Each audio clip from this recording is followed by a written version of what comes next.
Picture your city, 10 different gas stations, 10 different signs, 10 different company logos. Chevron, BP, Shell, your local brand. It looks like real competition. You'd assume that means at least one of them is fighting to be the cheapest, to win you over. But what if I told you that on any given day, most of those 10 stations are quietly checking in with the exact same computer program before they decide what number goes up on that sign? Not a phone call, not a secret meeting in a parking lot, just software doing the talking for them. And right now, in California, several of the biggest names in gas, BP, Chevron, Walmart, are being sued for exactly that. The accusation, using artificial intelligence to keep your gas price high together without ever picking up a phone.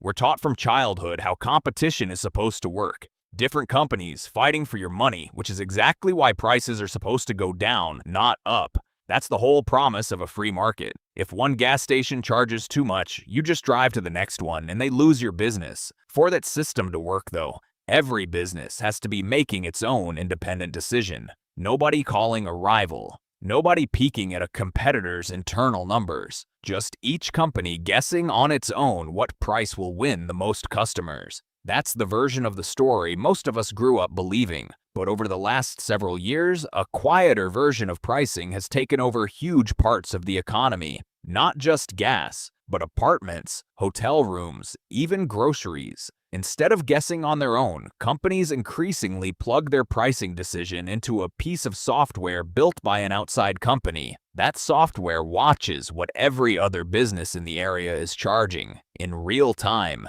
and spits out a recommended price. On the surface, that sounds harmless, even helpful. Why wouldn't a gas station want better information? But here's the catch. When 10 competing gas stations all subscribe to the same software, feeding it the same kind of data, that software effectively becomes a shared brain for an entire market. Nobody picked up a phone. Nobody broke any old-fashioned antitrust law about secret meetings. They just all started listening to the same algorithm. And the algorithm, in turn, started learning that prices tend to climb higher when everyone moves together instead of undercutting each other.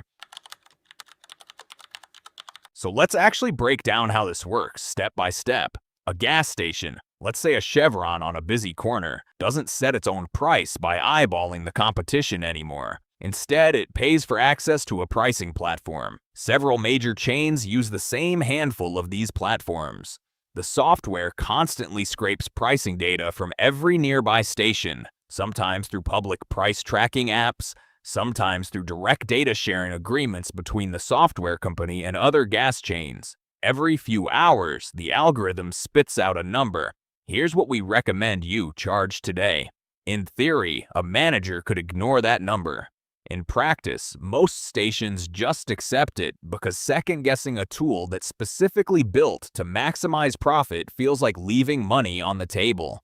Here's the part that should bother you. The algorithm isn't loyal to any one gas station. It can see what every station in the network is charging in real time. If Station A drops its price, the algorithm notices immediately, and it can recommend that stations B, C, and D respond by adjusting too, sometimes within the same hour. The system effectively erases the natural delay that used to let one station undercut another and steal customers before anyone caught up.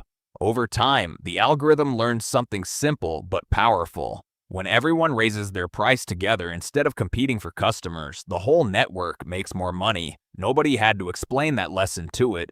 It found that pattern on its own just by watching what happened to total profits after each pricing decision across thousands of stations. This is exactly why a new California law, Senate Bill 295, was written specifically to target this.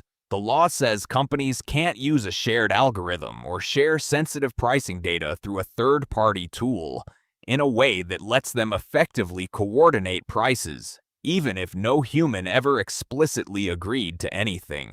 Lawmakers realized that old antitrust law was built around phone calls and secret handshakes, and that an algorithm doing the same job silently in the background was a loophole nobody had closed yet. And gas isn't the only place this is happening.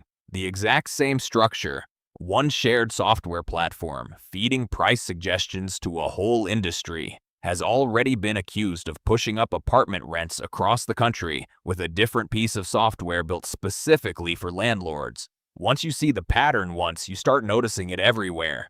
Not a conspiracy between people, but a quiet alignment between machines, all trained on the same data, all reaching the same convenient conclusion. So what does this actually look like in a real lawsuit, not just in theory? The case making headlines right now is in California, where a group of drivers filed suit against several of the biggest names in gas, BP, Chevron, and Walmart among them, alleging they used the same AI-powered pricing tool to keep fuel prices artificially high across the state. The complaint doesn't claim these companies emailed each other a target price. It claims something arguably more troubling. They didn't need to. By feeding their pricing decisions through the same software with access to the same real-time competitor data, they achieved the exact outcome old-fashioned price fixing was designed to produce, without leaving behind the kind of evidence a phone record or an email chain would create. This isn't an isolated incident either. It's part of a wave. Lawmakers and regulators have been watching algorithmic pricing tools spread across industry after industry, and lawsuits have followed in several of them. A separate case accuses a major property software company of doing essentially the same thing for apartment rent, coordinating pricing recommendations across landlords who compete for the exact same tenants. Another ongoing case accuses Amazon of pressuring brands to raise their prices on competing websites, so that Amazon could keep looking like the cheapest option by comparison, protecting its own profit margins while consumers end up paying more almost everywhere they shop. 3 different industries, 3 different products: gas, rent, retail, one identical underlying mechanic. A piece of software sitting between supposed competitors, quietly nudging the whole market in the same profitable direction. For the average driver, the dollar amount per gallon might look small enough to shrug off. A few cents here, a few cents there. But multiply that across every fill-up, every driver, every gas station running the same software for months or years at a time, and the math adds up to a number large enough that state attorneys general are willing to spend years in court chasing it down. The lawsuit is still working its way through the legal system, and nobody involved has been found guilty of anything yet. But the fact that prosecutors built an entire legal theory specifically to target algorithmic coordination tells you something. Regulators are no longer treating "it was just software, not a phone call" as an excuse.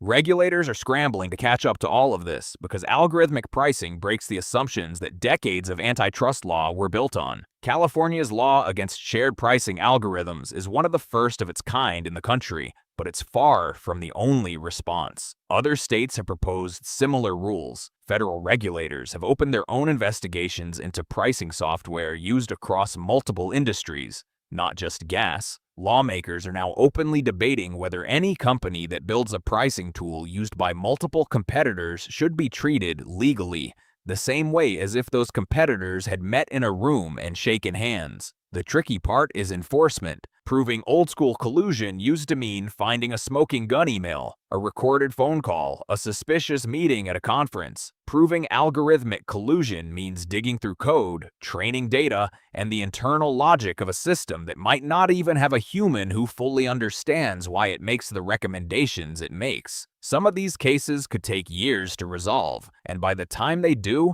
the next version of the software might already be out, trained on even more data, even harder to untangle. In the meantime, gas stations using these tools haven't been ordered to stop. The price on the sign outside your local station might still be shaped, in part, by the same algorithm this lawsuit is trying to take down.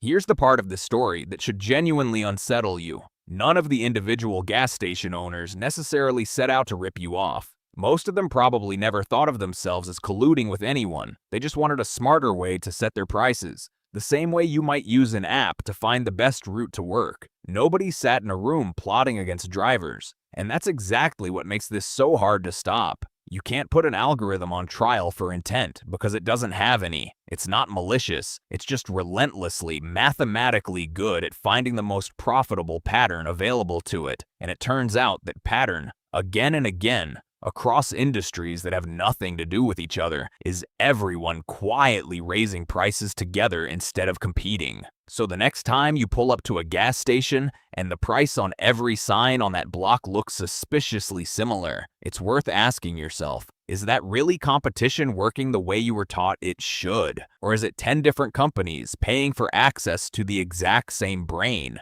If stories like this make you want to actually understand what's happening to your money before you hand it over, subscribe, because this is exactly the kind of hidden mechanism I dig into on this channel, one industry at a time. And if you've noticed prices in your own city moving in that same suspicious, synchronized way, drop a comment and tell me where. I'm collecting examples for a future video.